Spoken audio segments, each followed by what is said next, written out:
하나님 앞에 들려지는 시간들이 되기를 원합니다. 그것이 우리의 진정한 고백이 되게 하시고 아버지 하나님께 온전히 드려지는 예배가 될 수 있도록 은혜를 도와주시옵소서. 감사드립니다. 하나님 예수 그리스도의 이름으로 기도드리고 있습니다.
가운데 나오신 여러분을 환영하고 축복합니다. 오늘 이 시간 예배의 주인 되시고 또 우리의 삶의 주인 되신 주님을 함께 예배하며 나아가길 소망합니다. 우리 이 시간 함께하는 옆 사람을 향해 이렇게 축복해 볼까요? 주님의 사랑으로 당신을 축복합니다.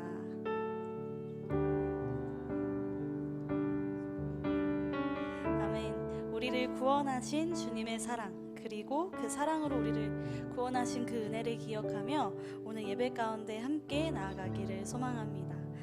이 시간 함께 예배를 위해 기도하겠습니다. 함께 기도하실 때 주님, 나를 사랑하신 주님의 은혜, 나를 살리신 주님의 은혜, 그리고 그 은혜로 서게 하신 주님, 그 하나님을 온전히 신뢰합니다. 오늘 이 시간 나에게 허락하신 그 은혜를 기억함으로 주님을 온전히 예배하게 하여 주옵소서. 우리 함께 기도하며 나아가시겠습니다. 기도하시겠습니다. 하나님 감사합니다.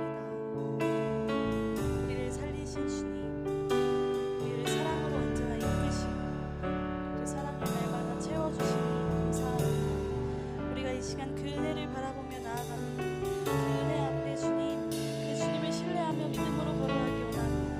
오늘 예배 가운데 임재하셔서 하나님께서 임재하시는 그 가운데 우리 함께 주님을 예배하며 나아갈 수 있게 하여 주옵소서. 우리에게 행하신 그 놀라운 일을 아버지 우리가 이 시간 바라보기 원합니다. 또 오늘 예배 가운데 새롭게 그 은혜 가운데 일하실 그 주님을 기대하며 나아갑니다. 하나님, 우리와 함께하여 주옵소서. 우리의 마음 가운데 아버지 임하여 주옵소서. 또 예배 가운데 함께하셔서 오늘 이 시간 드리는 이 예배를 주님 기뻐 받아 주옵소서. 주님만을 바라봅니다. 주여 우리와 함께하여 주옵소서. 사랑의 주님, 우리의 구원자 되시는 주님, 예배 가운데 우리를 부르시니 감사합니다. 주님, 부르신 이 시간 크신 은혜 허락하신 주님을 예배하며 주님만을 경배하며 나아가기 원하오니 예배 가운데 임재하여 주시고 우리를 주님께로 인도하여 주옵소서. 우리와 함께 하시는 예수님의 이름으로 기도합니다. 아멘. 우리 이 시간 우리에게 행하신 주님의 은혜를 기억하며 주님만을 경배합니다. 이렇게 함께 고백하며 찬양하기 원합니다. 주를 위한 이곳에, 주를 위한 이곳에 예배하는 자들 중에 그가 찾는 이 없어. 주님께서 슬퍼하시네. 한 번 더 고백할까요? 주를 위한 이곳에, 주를 위한 이곳에 예배하는 자들 중에 그가 찾는 이 없어. 주님께서 슬퍼하시네. 주님이 찾으시는, 주님이 찾으시는 그 한 사람, 그 예배자, 내가 그 사람 되기 간절히 주께 예배하네. 주내로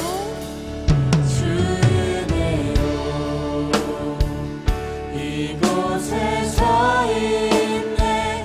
주 임재에 엎드려 절하네. 그 어느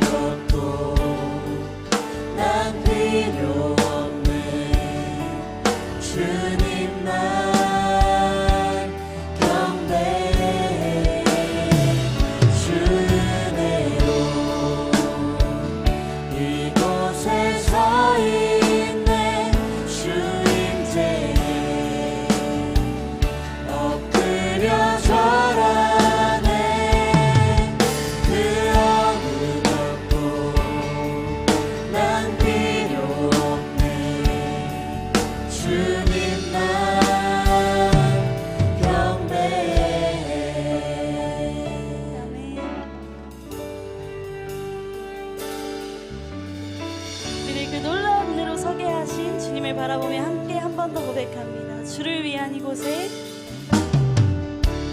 주를 위한 이곳에 예배하는 자들 중에 그가 찾는 없어 주님께서 슬퍼하시네. 주님이 찾으시는, 주님이 찾으시는 그 한 사람 그의 배자 내가 그 사람 되길 간절히 주께 예배하네. 주대로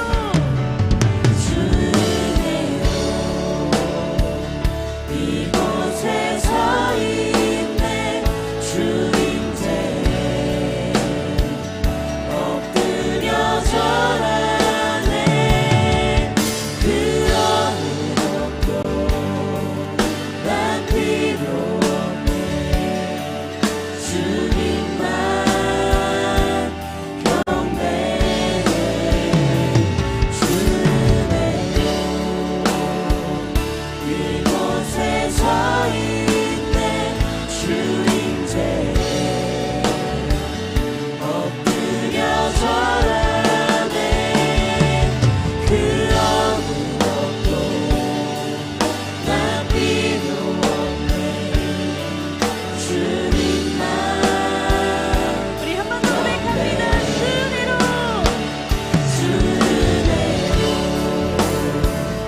이곳에 서 있네. 주님께 엎드려 절하네. 그 어느 것도 난 필요 없네. 주님만 경배해.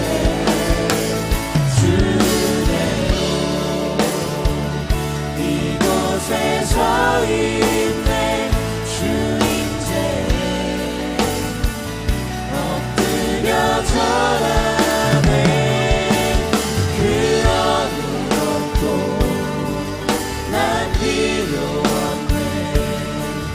주님만 경배해. 그 어느 것도 난 필요 없네. 주님만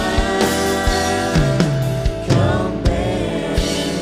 우리 가운데 함께하시는 주님, 시간 그 주님을 바라봅니다. 그 주님만을 온전히 찬양하며 예배합니다.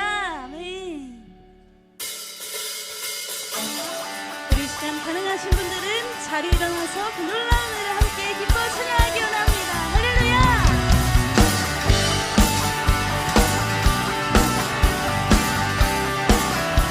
주 신실하신, 주 신실하심 놀라워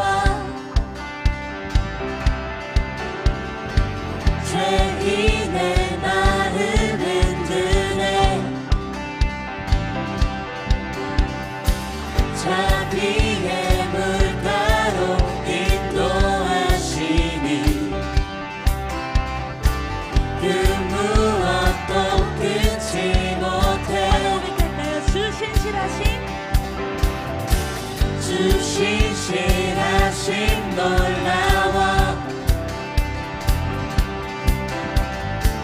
죄인의 마음 흔드네.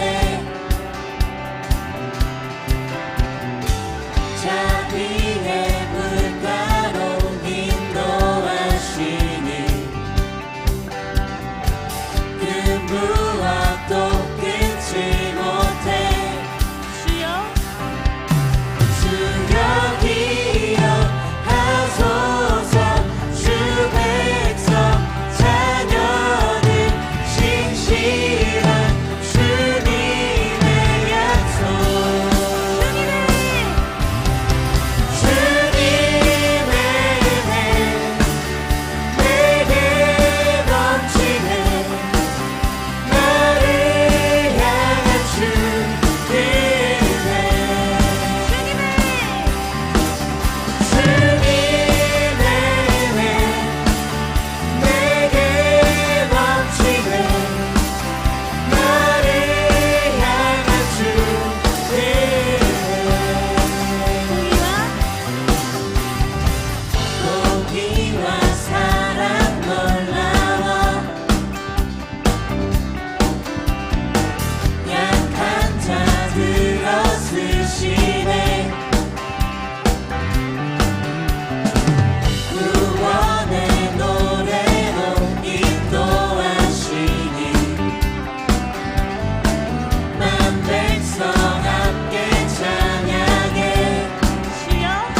주님의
전심으로 고백하기 원합니다.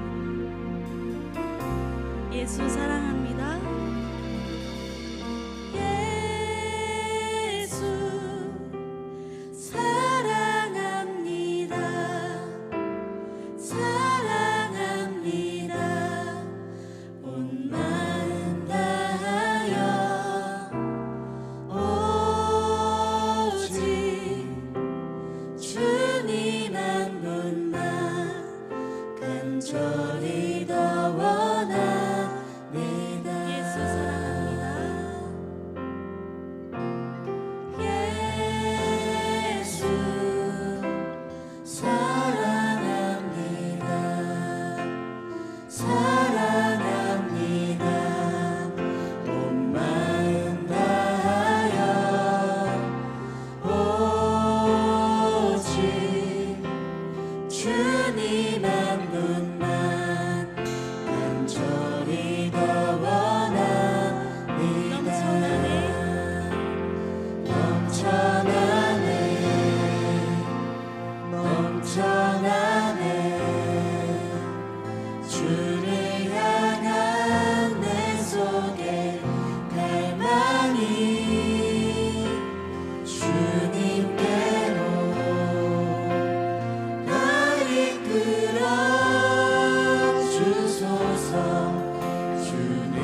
말씀 가운데 하나님의 음성을 듣게 하시고 주님의 사랑을 더욱 깊이 경험하는 오늘 예배가 되게 하여 주옵소서. 우리 함께 기도하며 나아가시겠습니다.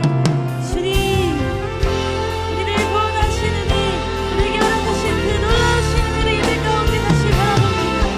주님이 하시는 말씀 가운데 우리에게 말씀하시는 그 하나님의 말씀을, 그 음성을 우리가 듣게 하시고 그 음성을 우리가 삶 가운데 그 말씀을 의지하며 살아가기를 결단하는 오늘 예배가 되게 하여 주옵소서. 그 주님을 바라봅니다. 시간 우리와 함께 하여 주옵소서.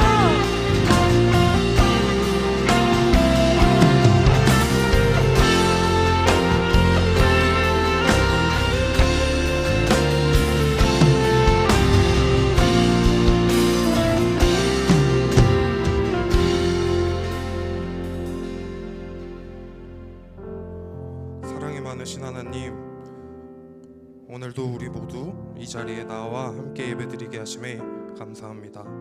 지난 한 주간도 각자의 삶 속에서 주님의 은혜로 살아가게 하셨지만 우리는 너무나도 쉽게 그 은혜를 잊은 채로 살아갔음을 이 시간 회개합니다. 그럼에도 불구하고 오늘도 주님을 만나기 위해 또다시 함께 예배합니다. 오늘 이 예배의 시간이 결코 늘 습관처럼 드리는 예배가 되지 않도록 하여 주세요. 오늘 예배를 드리게 하심이 큰 은혜이며 예배를 통해 한 주를 살아갈 힘을 주시는 것 또한 크신 은혜임을, 내 삶 속에 모든 것이 은혜임을 기억하게 해주세요. 이 자리에 모인 청년 모두 한마음 되어 주님만을 높이며 하나님의 영광을 드러내는 예배의 시간이 되기를 진심으로 원합니다. 어느덧 2024년 한 해를 시작한 지 한 달이 지나 각 청년부별로 겨울 수련회와 여러 가지 사역들을 준비하고 진행하는 중에 있습니다. 모든 청년부 사역 가운데 주님 동행하셔서 우리 공동체가 더욱 단단해지고 성숙한 공동체로 한 단계 더 성장할 수 있는 사역들이 될 수 있도록 주님 인도하여 주세요. 이제 말씀을 듣습니다. 말씀 전하시는 김다윗 전도사님을 축복해 주시기 원합니다. 전도사님을 통하여 영적인 축복이 넘치게 하셔서 오늘의 예배가 끝나더라도 한 주간 우리의 삶 속의 예배가 계속되어지기를 소망합니다. 언제나 말씀을 붙잡고 살아가는 우리 방주 청년이 될 수 있도록 주님 인도하여 주세요. 이 모든 것 감사드리며 우리를 구원하신 예수님의 이름으로 기도합니다. 아멘.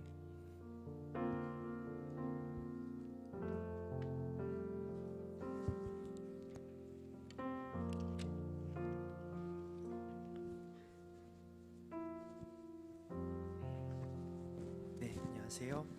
저희 말씀 나누기 전에 잠시 광고 전달 드리도록 하겠습니다. 먼저 최근에 전역을 한 지체가 있어서 저희 잠깐 축복하는 시간, 축하하는 시간 가지려고 해요. 40돌의 이민혁 형제 혹시 오셨나요?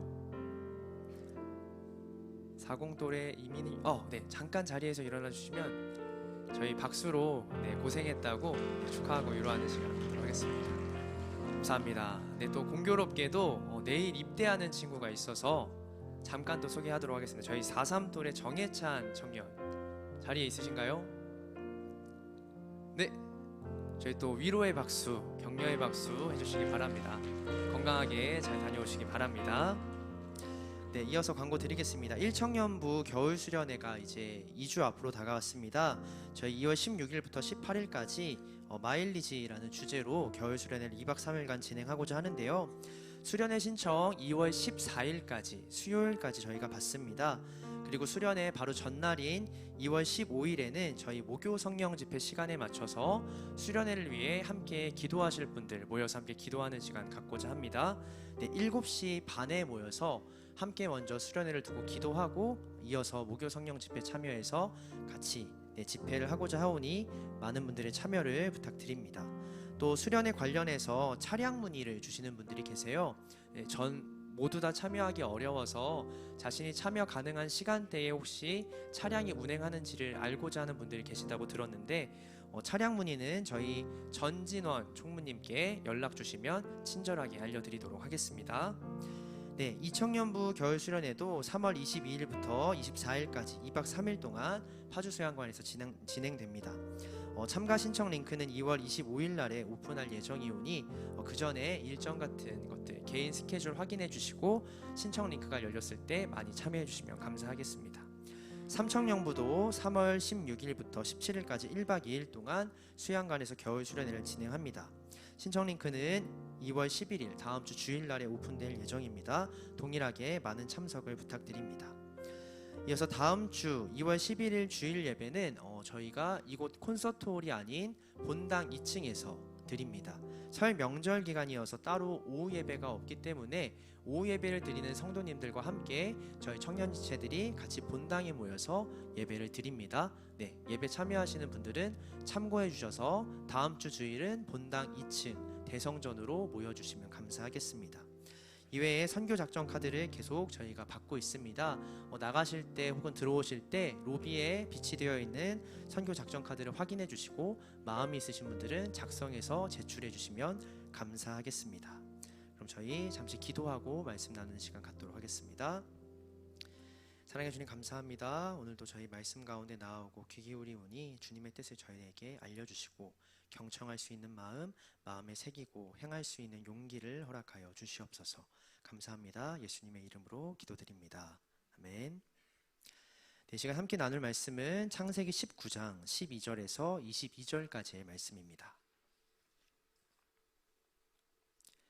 이 시간 함께 나눌 말씀은 창세기 19장 12절에서 22절까지의 말씀입니다. 한 절씩 교독하시고 마지막 22절 말씀 같이 읽도록 하겠습니다. 제가 먼저 봉독하겠습니다. 그 사람들이 롯에게 이르되 이외에 내게 속한 자가 또 있느냐? 내 사위나 자녀나 성중에 내게 속한 자들을 다 성 밖으로 이끌어내라. 부르짖음이 여호와 앞에 크므로 여호와께서 이곳을 멸하시려고 하셨나니 우리가 멸하리라. 롯이 나가서 그 딸들과 결혼할 사위들에게 말하여 이르기를 여호와께서 이 성을 멸하실 터이니 너희는 일어나 이곳에서 떠나라 하되 그의 사위들은 농담으로 여겼더라. 사가 롯을 재촉하여 이르되 일어나 여기 있는 내 아내와 두 딸을 이끌어내라. 이 성의 죄악 중에 함께 멸망할까 하노라. 그러나 롯이 지체하매 그 사람들이 롯의 손과 그 아내의 손과 두 딸의 손을 잡아 인도하여 성 밖에 두니 여호와께서 그에게 자비를 더하심이었더라. 그 사람들이 그들을 밖으로 이끌어낸 후에 이르되 도망하여 생명을 보존하라. 돌아보거나 들에 머물지 말고 산으로 도망하여 멸망함을 면하라. 롯이 그들에게 이르되 내 주여 그리 마옵소서. 주의 종이 주의 은혜를 입었고 주께서 큰 인자를 내게 베푸사 내 생명을 구원하시오나 내가 도망하여 산에까지 갈 수 없나이다. 두렵건대 재앙을 만나 죽을까 하나이다. 보소서 저 성읍은 도망하기에 가깝고 작기도 하오니 나를 그곳으로 도망가게 하소서. 이는 작은 성읍이 아니니까 내 생명이 보존되리이다. 그가 그에게 이르되 내가 이 일에도 내 소원을 들었은즉 내가 말하는 그 성읍을 멸하지 아니하리니. 함께 읽겠습니다. 그리로 속히 도망하라. 내가 거기 이르기까지는 내가 아무 일도 행할 수 없노라 하였더라. 그러므로 그 성읍 이름을 소알이라 불렀더라. 아멘. 네, 지난주에 출발해서 이번 주 수요일 날까지 태국에서 비전 트립을 다녀왔습니다. 그곳에서 태국 아이들과 함께 공동체 생활을 했는데 하나님께서 원하시는 공동체가 어떤 모습인지 좀 돌아볼 수 있는 시간이었고요. 또 제가 그곳이 아니라 한국에 속해 있는 여러 공동체들을 또 돌아보는 시간을 가졌습니다.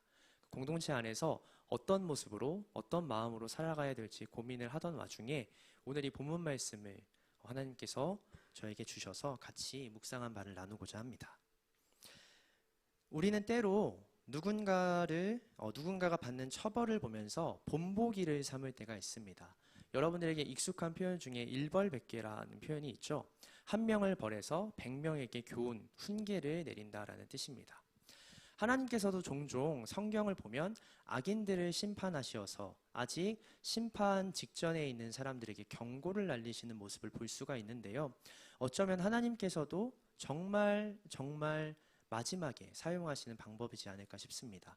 근데 사람들이 사용하는 이 일벌백계의 방법과 하나님께서 사용하시는 방법에는 기준의 차이가 있죠.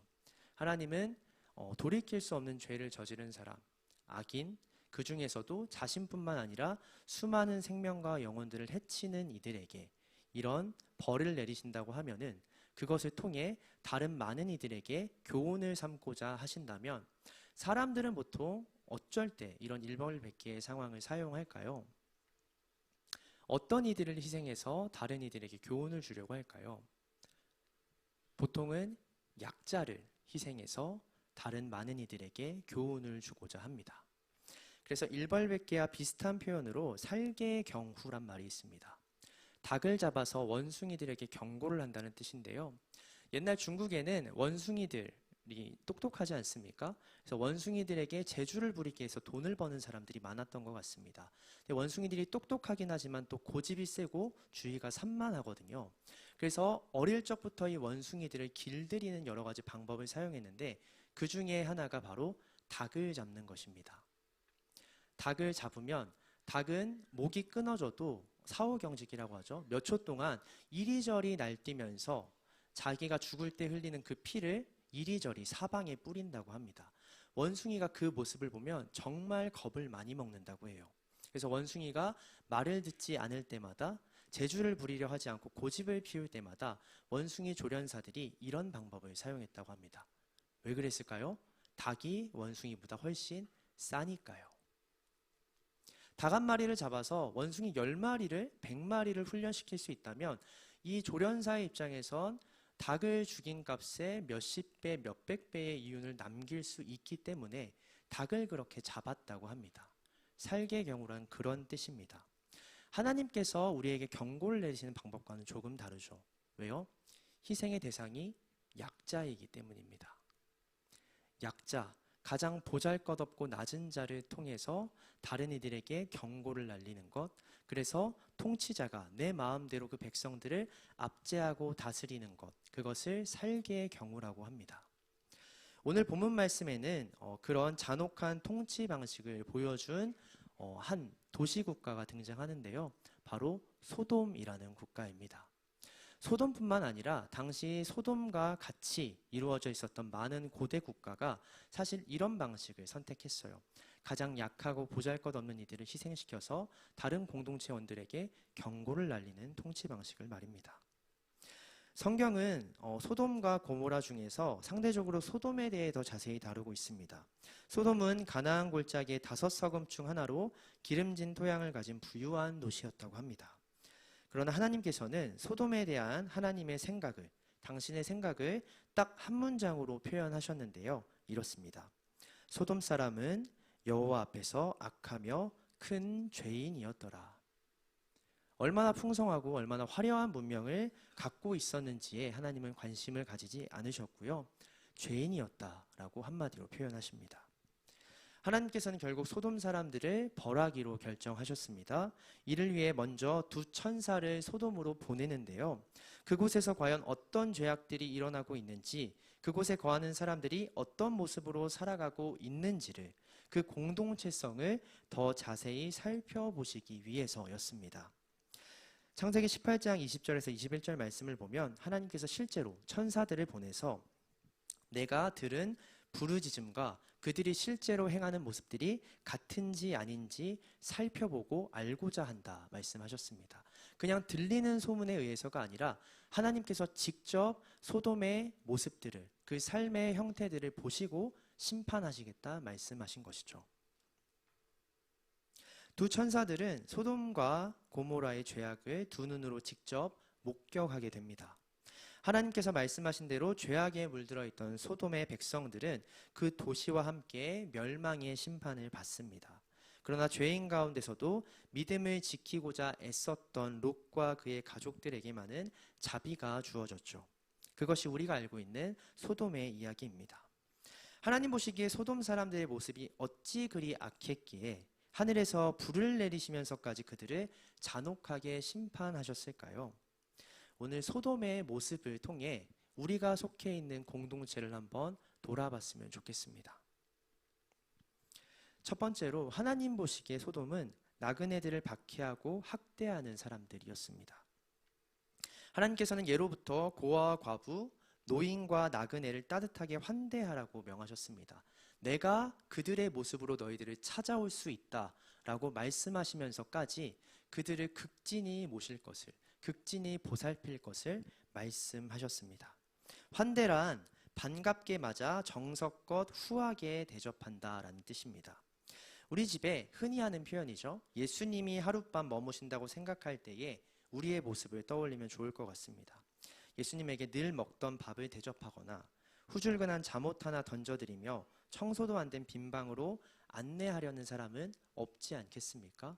저마다 최선의 것을 준비해서 단 하루 이곳에 머물러 있는 그때에 내가 할 수 있는 최선의 것을 드리고자 하지 않겠습니까? 그것이 환대입니다. 하나님께서는 사람을 찾아온, 자신을 찾아온 모든 손님을 그렇게 극진히 환대하라고 하셨습니다. 오늘 함께 읽은 말씀 바로 이전인 창세기 18장에서 우리는 이미 환대의 모범을 목격했죠. 바로 아브라함입니다. 아브라함이 두 천사와 하나님을 섬겼던 것과 같은 모습이 바로 환대입니다. 네. 그리고 오늘 소돔에서는 그와 엇비슷해 보이는, 겉으로는 비슷해 보이는 환대의 순간이 일어나는데 그때의 장면을 한번 살펴봤으면 좋겠습니다. 하나님의 명령으로 소돔에 도착한 천사들은 어떤 대접을 받았을까요? 창세기 19장 1절의 말씀입니다. 저녁 때 두 천사가 소돔에 도착했습니다. 롯이 성문에 앉아 있다가 그들을 보자마자 얼른 일어나 맞이하고 땅에 엎드려 절했습니다. 아브라함의 조카인 롯은 소돔 성문에 앉아 있다가 멀리 나그네들이 다가오는 것을 발견합니다. 그리고 아브라함이 그랬던 것처럼 땅에 엎드려 절을 하며 그들을 맞이했습니다. 겉으로 보기엔 아브라함이 보여준 환대와 다를 바 없어 보이는데 소돔에서 일어난 환대는 아브라함의 그것과는 조금 달랐습니다. 우선 소돔 사람들은 나그네의 모습으로 성문에 다가오는 천사들을 환대하지 않았다라는 것이죠.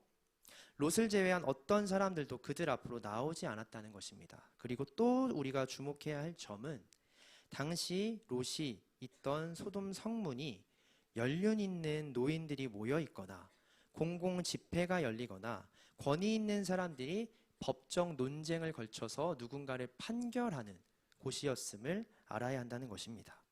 그곳에 롯이 홀로 앉아 있었다는 사실은 두 가지를 암시하죠. 첫 번째, 롯이 이 소돔 사회에서 결코 무시할 수 없는 지위를 갖고 있었다라는 겁니다. 실제로 소돔이 멸망할 위기에 처했을 때 그의 삼촌인 아브라함이 그들을 구원해 주지 않았습니까? 아마 그것과 함께 하나님께서 부어주신 은혜로 아마 롯은 소돔에서 무시할 수 없는 막강한 권한을 갖고 살았던 것 같습니다. 그런 자리에 올라 있었던 사람이었던 것 같습니다. 하지만 두 번째는 그럼에도 불구하고, 그런 롯임에도 불구하고 그가 소돔의 다른 사람들과 소원한 관계에, 긴밀하지 않은 아주 얇고 보잘것없는 관계에 있었다라는 것입니다. 깊은 관계를 누리지 못했다라는 거예요. 성문에 저녁 때에 홀로 롯이 앉아있는 모습을 통해 우리는 그 두 가지를 살펴볼 수 있습니다. 아마도 소돔 사람들은 이방 나그네 출신이었던 롯을 처음부터 못마땅하게 여기고 따돌려 왔던 듯합니다. 겉으로는 지위가 있으니까 살갑게 대하고 인사도 받아주고 관계를 맺으려 했겠지만 실제로는 롯을 마음 깊이 받아주지 않았던 것 같습니다. 그동안 롯을 향해 그들이 어떤 감정을 품고 있었는지 우리는 창세기 19장 9절의 말씀을 통해 명확하게 알 수 있는데요.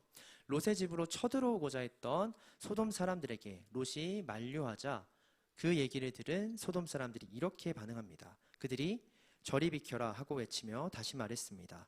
이놈이 나그네로 지내다 여기 와서 사는 주제에, 나그네로 지내다 여기 와서 사는 주제에 우리를 다스리고자 하는구나. 이제 우리가 저들보다 너를 더 혼내 주어야겠다. 그들은 롯을 밀치고 문을 부수려고 했습니다. 그렇죠? 처음에는 두 나그네를 향해 공격적인 모습을 보이던 이 소돔 사람들이 롯이 나서는 순간 자기에게 뭔가 가르치려 들고 어떤 의로운 것들을 제안하려는 모습을 보이자마자 이렇게 그들의 속마음을 내비쳤다라는 것입니다. 네가 뭔데? 너 어디서 굴러먹다 오는 앤데? 나그네 출신 아니냐? 이리저리 거류하다가 우리가 받아줘서 여기 살았던 사람 아니냐? 그런데 네가 우리를 가르치려 드냐? 판단하려 드냐? 하면서 모든 시선이, 모든 공격의 대상이 롯이 되는 장면을 우리가 목격하게 됩니다. 이게 롯이 소돔에서 받았던 대우라는 것이죠. 우리 공동체를 한번 잠시 돌아봤으면 좋겠어요. 성문은 많은 은혜를 누리고 풍요롭게 살아가는 사람들이 하루 일과를 마치면 서로 모여서 축제하듯이 놀고 즐기는 교제의 장입니다. 그런 광장과 같은 곳이에요. 근데 소돔 사람들은 자신들끼리는 그렇게 어울리면서도 롯이 광장에 나타났을 때는, 성문에 나타났을 때는 모두 다 사라졌다라는 것이죠. 하나님께서 세워주시고 막강한 은혜와 권력을 부여해 주셨는데 롯이 나타날 때마다 그들은 다 사라졌다라는 것입니다. 우리가 속해 있는 공동체는 어떻습니까? 하나님께서 이곳에 불러 모아 주신 새 가족분들, 신앙을 오랫동안 저버리고 살다가 용기 내서 다시 이곳에 나온 분들, 또 부담스럽지만 어렵지만 각자 리더, 임원, 마을장 여러 가지 역할을 맡아서 광장과 성문에 서 있는 사람들이 있지 않습니까? 근데 여러분들이라고 해서 죄송합니다. 우리들의 모습은 그렇게 성문과 광장에 서 있는 사람들을 어떻게 대하냐는 거죠. 따뜻하게 환대하고 응원해 준다? 아니면 뒤에서 남몰래 욕을 하거나 따돌리거나 괴롭히거나 그가 갖고 있는 은혜와 권위를 인정하지 않거나 하는 모습을 보이진 않습니까? 소돔의 모습, 특별히 롯이 그 공동체 안에서 당하는 모습을 보면서 우리의 삶을 돌아봤으면 좋겠습니다. 우리 곁에 하나님께서 세워주신 사람을, 보내주신 사람을 나는, 우리 공동체는 어떻게 대하고 있는지, 그것을 돌아보는 우리가 되었으면 좋겠습니다. 네, 롯도 그런 자신의 처지를 잘 알고 있었습니다. 그러나 눈앞에 있는 자신보다 더 못한 소돔 사람들의 폭력과 박해에 그대로 노출되어 있는 두 나그네를 더 걱정하는 마음이 있었기 때문에 롯은 자신의 집으로 그들을 초대합니다. 그리고 여러분들이 아는 것처럼 소돔의 수많은 사람들이 롯의 집을 둘러싸고 이 나그네를 해코지하려고 찾아옵니다. 네, 그때 롯은 자신이 어쩌면 겪어왔던 고통의 순간이 떠올라서였는지 그 두 천사들을 강하게 자기의 집으로 당겨 넣은 다음에 그 천사들을 감싸 안고 대신 자기가 그들을 지키려고 노력합니다. 네, 그들은 자신과 같은 나그네들을 환대하기는커녕 아주 끔찍한 방법으로 학대하고 박해하는 사람들임을, 소돔이 그런 사람들의 모임임을 알았기 때문입니다. 네, 그것이 나그네를 박해하고 학대하며 심지어 폭력을 스스럼 없이 행하는 모습이 하나님 보시기에 악한 모습이지 않았나 생각을 합니다. 두 번째로 소돔은 성적으로 타락한 사람들이었습니다. 소돔 사람들의 행실은 도덕적인 부분만 악했던 것은 아닙니다. 특별히 성적으로 타락했는데요. 롯이 두 천사들을 집으로 들여 저녁을 대접하고 잠자리에 들려고 할 때 소돔성 각 마을에서 젊은이야 노인 할 것 없이 모든 남자가 몰려와 롯의 집을 둘러쌌습니다. 그리고 롯에게 소리쳤죠. 오늘 밤에 너의 집에 온 그 남자들이 어디에 있느냐? 그들을 우리에게로 데리고 나오너라. 우리가 그 남자들과 상관 좀 해야겠다.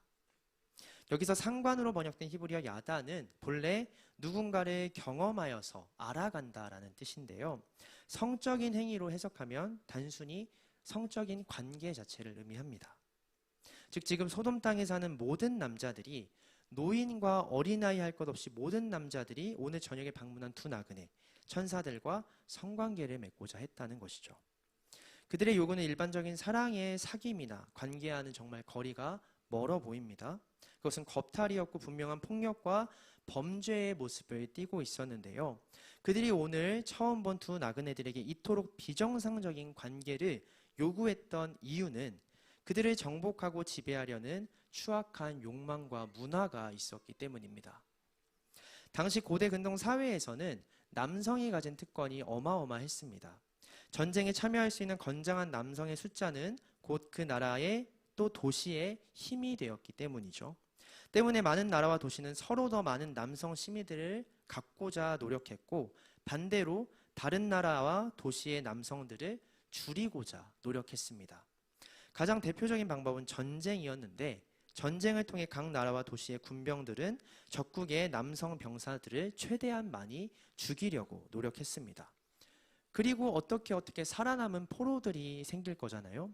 남자 포로들이 생기면 그들이 어떤 일을 했냐면 그들의 손과 발을 결박하고 자신의 병사들이 그들을 둘러싸서 강제로 그 포로들을 겁탈했습니다. 왜 그랬냐면 공적인 자리에서 그들이 갖고 있는 남성성을 잃게 만들려고 하기 위함입니다. 그렇게 공적인 장소에서 성적인 수치심을, 특별히 남성성을 잃는 그런 행위를 경험한 대상들은 이후에 포로로 끌려가서도 똑같이 수많은 폭력과 박해에 노출된 채 살아갔습니다. 그런 문화가 소돔과 고모라 안에 있었다라는 것이죠. 소돔 사람들의 추악한 요구는 비정상적인 성적 욕구뿐만 아니라 그것을 넘어서서 하나님의 형상을 닮은 인간을 도구처럼 함부로 다뤘던 그들의 잔혹함을 보여주는 행위입니다. 그들이 손님을 겁탈하려는 행위는 급작스럽고 충동적으로 저지른 행위가 아니라는 것이죠. 늘 그래왔다라는 것입니다. 나그네가, 특별히 남자가 그 성문에 들어왔을 때 늘 공동체 안의 모든 사람들이 이런 일을 행해왔다는 것이죠.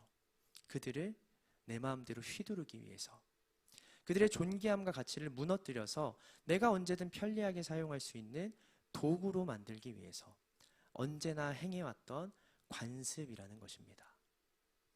하나님께서 주신 여러 가지 은혜와 선물, 그 중에서도 가장 귀하고 아름다운 게 바로 성이지 않습니까? 그것을 통해 누군가 깊은 관계를 맺는데, 그들을 위로하고 사랑하는 데 사용하는 것이 아니라 반대로 그 대상을 무너뜨리고 망가뜨리고 도구로 만드는 데 사용했던 소돔 사람들, 그게 하나님 보시기에 굉장히 악했던 모습인 것 같습니다. 마지막으로 돌아봤으면 좋겠습니다. 하나님께서 보시기에 소돔 사람들은 하나님께서 보내주신 롯에게, 하나님의 사람에게 속해 있지 않은 이들이었습니다. 하나님께서는 그 죄인들 가운데 의인으로 살아가려는 롯을 기억하셨습니다. 아브라함의 간청을 들으셨고 두 천사를 보내서 롯과 그의 가족들에게 소돔의 멸망을 미리 알려주셨습니다. 오늘 함께 읽은 창세기 19장 12절의 말씀인데요, 제가 대신 읽겠습니다. 그 사람들이 롯에게 이르되 이외에 내게 속한 자가 또 있느냐? 내 사위나 자녀나 성중에 내게 속한 자들을 다 성 밖으로 이끌어내라. 롯은 그 말을 듣고 자기 딸들과 약혼한 사윗감들에게 이 사실을 알렸습니다. 그들은 모두 지난밤 자신의 집을 둘러싸고 천사들을 내놓으라 소리쳤던 사람들이었을지 모릅니다. 그럼에도 롯은 천사를 통해 전해들은 소돔의 멸망을 그들에게 알렸습니다. 그게 하나님의 뜻이라 생각했기 때문입니다. 그리고 같이 이 성을 빠져나가자고 권면했습니다. 그때까지도 롯은 그들이 자신에게 속한 사람들이라고 생각했던 것 같습니다. 그러나 그의 사윗감들은 그가 농담을 한다고 생각하며 웃고 넘어갔습니다. 롯과 달리 롯을 향한 그들의 마음은 예전부터 굳게 닫혀 있었기 때문입니다. 롯은 그들을 어떻게 생각했는지 몰라도 그들에게 롯은 속한 사람이 아니었다라는 것이죠. 하나님의 자비는 공동체 안에 가장 연약하고 그럼에도 하나님을 향한 믿음과 마음을 저버리지 않고 지켜내려는 자에게 언제나 임합니다. 자비와 구원의 소식도 그러할 수 있겠죠. 오랜 시간 성문에 홀로 앉아있던, 누구에게도 환대받지 못했지만 하나님의 사람들을 환대하고자 노력했던 롯과 같은 사람들에게 말입니다. 그러나 더 중요한 것은 하나님의 자비와 긍휼이 그런 사람에게만 임하고 머무는 것이 아니라 그런 사람을 통해 공동체로 흘러 들어갈 수 있다는 것입니다. 그것이 하나님께서 의인 한 사람이라도 있는 공동체를 향해 품고 계신 마음이라는 것이죠. 그러나 내게 속한 자가 또 있느냐라는 질문에 반응했던 롯은 어떤 경험을 합니까? 소돔의 그 어떤 사람도 하나님께서 세우신 이 의인 롯과 깊은 관계를 맺지 않았습니다.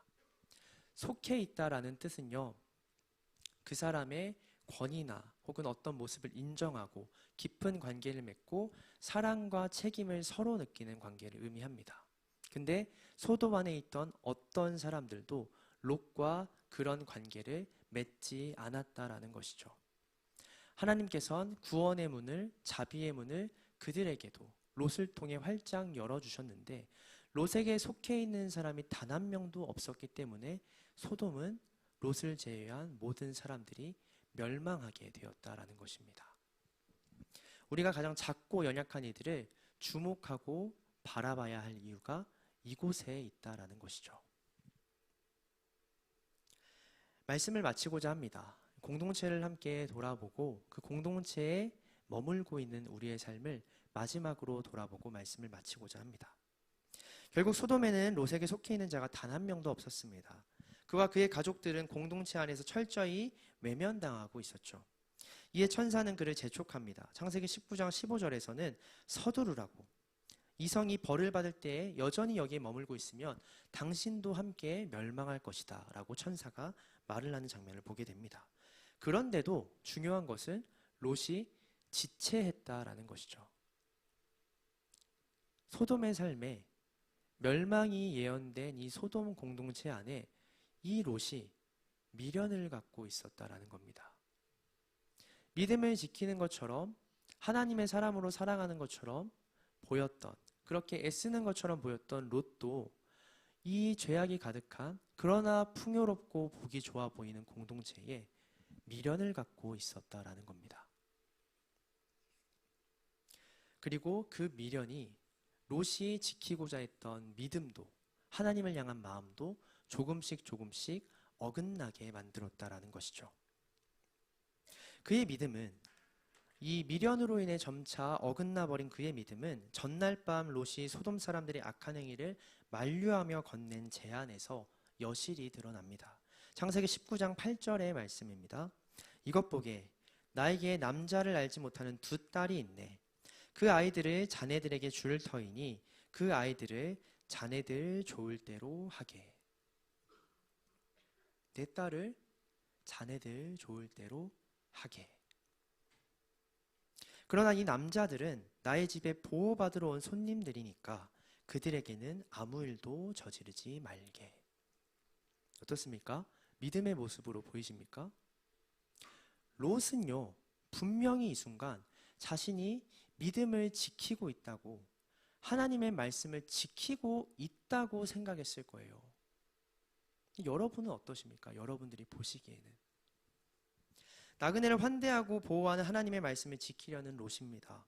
그러나 그가 말씀을 지키기 위해 선택한 수단, 희생한 것은 무엇입니까? 바로 자신의 사랑하는 두 딸, 하나님께서 나에게 보내주시고 가장 먼저 챙기라 당부하신 그 영혼들 아닙니까? 당시 저 말로 소돔 사람들을 타일렀던 롯은 어떤 마음이었을까요? 스스로의 선택이 잘못된 것은 알지만 그래도 이것이 최선의 선택이었다고, 하나님께서 명령하신 것과 나의 믿음을 지키기 위해서 어쩔 수 없이 희생한 것이라고, 그런 마음을 갖고 있지 않았겠습니까? 믿음을 지키는 행위라고 생각하지 않았겠습니까? 그런데 이 모습을 바라본 하나님은 어떻게 생각하셨을 것 같습니까?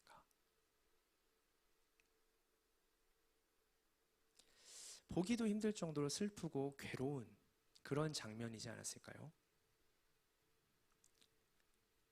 죄악을 저지르는 거면 몰라도, 스스로 잘못됐다는 것을 알면서 저지르는 거면 몰라도 믿음이라 생각하고 한 행위가 이런 모습으로 드러나는 게 얼마나 마음 아프셨을까요? 미련이 우리 안에 남아있으면, 공동체 안에 하나님께서 허락하지 않은 다른 공동체 안에 미련이 우리 안에 남아있으면, 그리고 그곳에 계속 머무르고자 한다면 우리에게도 충분히 일어날 수 있는 일이라는 것이죠. 100% 돌아서는 게 아닐지라도 그 안에서 어떻게든 믿음을 지키려고 하는 우리의 모습이 어쩌다 이렇게 변질될 수도 있다라는 것입니다. 우리의 삶은 어떻습니까? 우리 주변에도 롯과 같이 미련을 가질 법한 것들이, 복음 외에도 여전히 눈을 떼지 못하고 주목하게 되는 가치들이 적지 않습니다. 하나님을 향한 믿음과 함께 세상의 미련도 여전히 놓지 못하는 우리의 삶 속에서는 과연 지금도 어떤 일이 벌어지고 있을까요? 하나님께서는 그 모든 걸 포기하라 하신 게 아니라 하나님께서 명하신 곳에서 가장 온전한 행복을 누리라고 말씀하시는 건데, 그 말씀을 순종하지 못하고 미련을 갖고 있는 우리의 삶 가운데는 어떤 일이 벌어지고 있을까요? 그것이 하나님의 입장에서는 어떠할까요? 지켜보는 것조차 슬프고 괴롭고 마음이 무너지는 모습이라면 우리는 어떻게 해야 될까요? 우리도 믿음과 미련 사이에서 주저할 수 있습니다. 롯과 같이 주저할 때가 많죠. 그러나 하나님께서는 그런 롯과 가족들을, 또 오늘날 우리와 같은 그리스도인들을 가만히 내버려 두지 않으시는 분입니다. 창세기 19장 오늘 함께 읽은 본문 말씀을 보면 하나님께서 보내신 두 천사가 롯이 고민할 때마다, 잘못된 결정을 내릴 때마다 그를 집어채고 뒤로 강하게 끌어내리는 모습, 그래서 하나님께서 명하신 곳으로 어떻게든 보내려는 모습을 확인할 수 있습니다. 하나님께서 우리에게 베풀어 주시는 자비는 그만큼 적극적이고 넓은 포용력을 갖고 있다는 것이죠. 우리가 미련을 가질 때에도 하나님께서는 계속 자신의 뜻을 우리에게 가르치시고 나아가게 강권하시는 분입니다. 그것을 우리가 오늘 이 이야기를 통해 기억해야 하지 않겠습니까? 기도하고자 합니다. 하나님께서는 롯에게 산으로 나아갈 것을 말하지만 롯은 여전히 또 다른 작은 성에 머물고자 하거든요. 작은 성, 크기뿐만 아니라 소돔보다는 그 죄가, 범죄함이 작은 성, 그곳에는 제가 머물러도 되지 않습니까? 라고 마지막까지 구차하게 요청을 합니다. 하나님의 마음도 모른 채 계속해서 그 마음을 후벼 파는 롯의 모습을 우리가 확인할 수 있습니다. 근데 그 또한 어떻게 됩니까? 하나님이 어떤 분인지 알게 된 그는 나중에 자기 발로 소할 땅을 두려워하여 떠나서 결국 하나님께서 가르치신 그 산을 향해 나아갑니다. 우리의 삶의 모습이 그러했으면 좋겠습니다. 나는 여전히 미련하고 연약하여서 하나님 앞에 부족한 모습을 보이지만, 그래서 하나님께서 명령하신 공동체도 하나님 보시기에 아름다운 모습이 아닌 우리의 추악함과 연약함이 그대로 드러나는 공동체로 만들어가고 있지만, 또 그 안에서 우리의 믿음을 매일매일 변절시키고 있지만, 하나님은 우리를 결코 놓치지 않으시는 분입니다. 강권하시고 언제나 하나님께서 많은 것들을 예비하신 그곳에 보내려 하시는 분이십니다. 우리가 스스로 적어도 하나님을 두려워할 줄 아는 사람으로 거듭나도록 계속해서 그 길을 인도해 가시는 분이십니다. 그런 사람과 그런 공동체가 되길 간절히 소망합니다. 우리 청년부 공동체와 그 안에 있는 모든 지체가 하나님 보시기에 가장 안전하고 올바른 곳으로 나아가는 사람들 되기 원합니다. 특별히 간절히 바라기로는 이곳에서 하나님이 보내주시고 세워주신 이들을 긍휼한 마음으로 환대하는 이들이 되었으면 좋겠습니다. 예배를 왜 드립니까? 물론 하나님을 예배해야 되기 때문에 드리는 거지만 홀로 예배하지 못하는 사람들이 있기 때문에 우리가 모이는 것 아니겠습니까? 셀라눔을, 목장 모임을 왜 합니까? 모이고 싶은데 스스로 나올 수 없는 이들이 있기 때문에 우리가 모이는 것 아니겠습니까? 그런 생각을 가지고, 하나님의 마음을 가지고 우리의 공동체를 돌아보고 돌보아가는 청년 지체 되기를 간절히 소망합니다. 이 시간 함께 우리 공동체를 두고 기도하며 나아가겠습니다. 기도하겠습니다.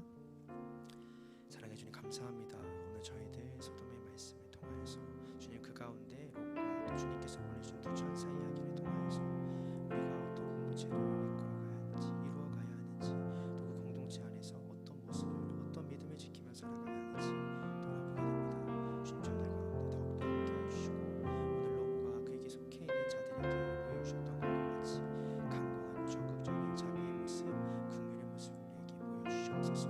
베풀어 주시옵소서. 그래서 주님 원하시는 모습대로 살아갈 수 있는 귀한 백성 귀한 자녀 되도록 인도하여 주시옵소서. 사랑해 주님 감사합니다. 오늘 말씀 가운데 우리에게 가르쳐 주셨던 모든 것들 나누어진 모든 것들이 우리 공동체와 나의 삶 가운데 이루어지길 소망합니다. 주님 보시기에 아름다운 삶을 살아갈 수 있도록 특별히 주님께서 보내주신 모든 이들을 환대하고 긍휼히 여기며 서로 사랑하며 살아갈 수 있는 자 되도록 인도하여 주시옵소서. 그래서 주님께서 그들을 통해 우리에게 베풀고자 하시는 모든 은혜와 사랑을 단 하나도 놓치지 않고 살아갈 수 있는 그런 청년부 공동체 되게 하여 주시옵소서. 감사합니다. 이 모든 말씀 우리 주 예수 그리스도의 이름으로 기도드립니다. 아멘. 네, 이어서 저희 성찬의 시간을 갖도록 하겠습니다.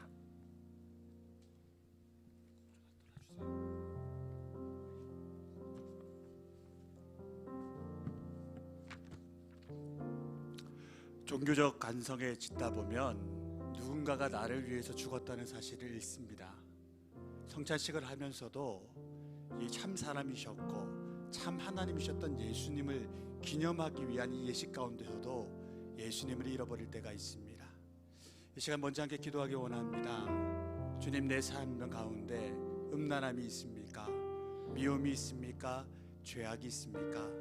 이제 주님의 장과 주님의 피와 주님의 살을 받들어 먹을 텐데 주님께서 내 가운데 내재하실 텐데 하나님, 내 가운데 있는 모든 죄악을 용서하여 주셔서 거룩히 이 예식의 시간에 참여하게 하여 주옵소서. 여러분 잠잠히 하나님께 기도드리며 나가겠습니다. 은혜의 눈이 정녕 주님을 만나기를 원합니다. 치료와 회복의 시간 되기를 원합니다. 이들 가운데 있는 열등감과 우울증과 삶에 대한 두려움들과 그 모든 것들이 이 시간 주의 장과 주의 몸을 먹음으로 하나님 아버지 회복되고 치료되는 권능의 역사가 일어나길 원합니다. 예식 가운데 성령님 임재하시옵소서. 주님의 살아계심을 저들 가운데 증거하여 주옵소서. 주님 역사하여 주옵소서. 우리 찬송가 216장 성자의 귀한 몸 1절만 함께 찬양드리겠습니다.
아버지께서 함께하여 주시고 모든 청년 지체들 가운데 은혜와 능력과 권능으로 함께하여 주시며 저들의 답답한 삶들이 있다면 하나님 그 답답함이 터져나가 버리는 역사함이 있게 하여 주옵소서.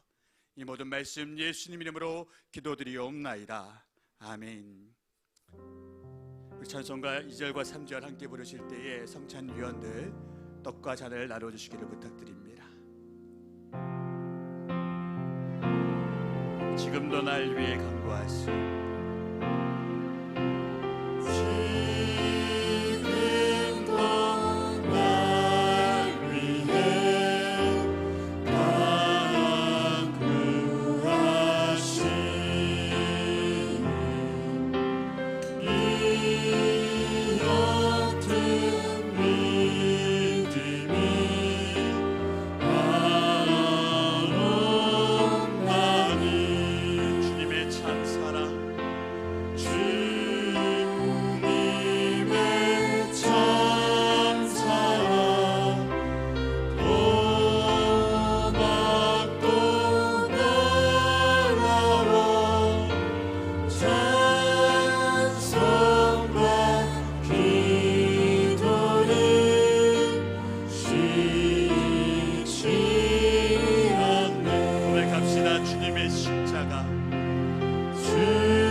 손을 들어 표해 주시길 부탁드립니다. 죄송하지만 성찬 예식은 세례 교인들만 참여하실 수 있습니다. 이것은 차별이 아니라 거룩한 하나님의 구별하심입니다. 그러니 자기의 뜻대로 잔과 떡을 받지 마시기 바랍니다. 살아계신 하나님을 시험하지 마시고 세례 교인들만 꼭 받아주시기를 부탁드립니다. 다시 한 번 더 축복 기도드리겠습니다. 은혜 하나님 아버지, 이제 이 떡과 잔을 우리가 먹고 마시려 합니다. 주님께서 기념을 하신 이 예식 가운데 우리가 서 있사오니 떡을 먹고 잔을 든 모든 이들 가운데 복을 더하여 주시며 그리스도의 십자가의 보혈의 능력과 회복의 능력과 치료의 능력이 이 시간 임하게 하여 주옵소서. 예수님 이름으로 기도드리옵나이다. 아멘. 주님의 떡과 잔을 먹고 마시겠습니다.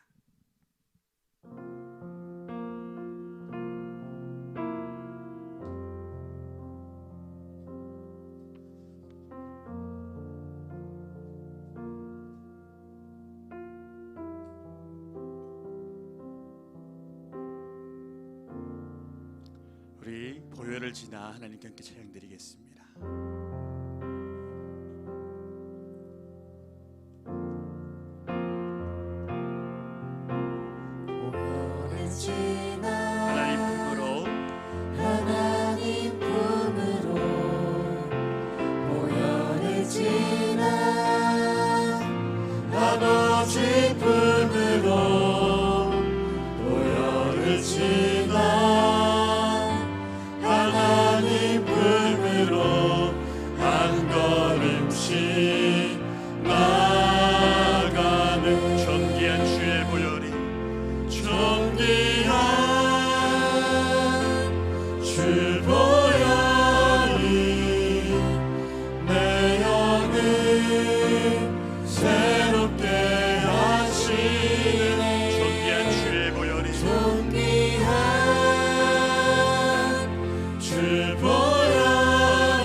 지금은 우리 주 예수 그리스도의 은혜와 아버지 하나님의 무한하신 사랑의 능력과 성령 하나님의 도우시며 힘주시며 회복하시며 치료하시며 함께하심이 이 시간 주님 앞에 나와 있는 방주의 모든 청년들 머리 위에와 저들의 가정과 학업과 모든 일들 가운데 땅끝까지 주의 복음을 증거하는 선교사들과 북한 지하교회 성도들 위해 영원토록 함께하옵기를 간절히 축원 올리옵나이다.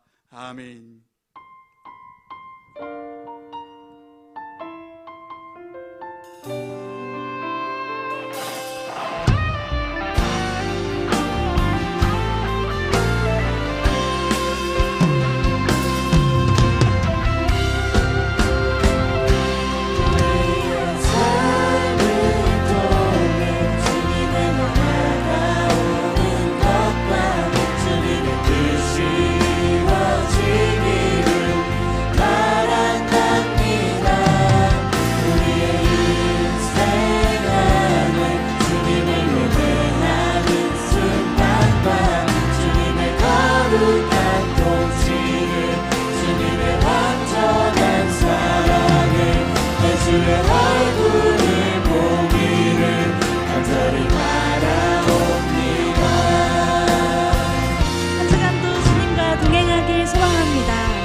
가서는 강한 성 무너지고 눈먼 자는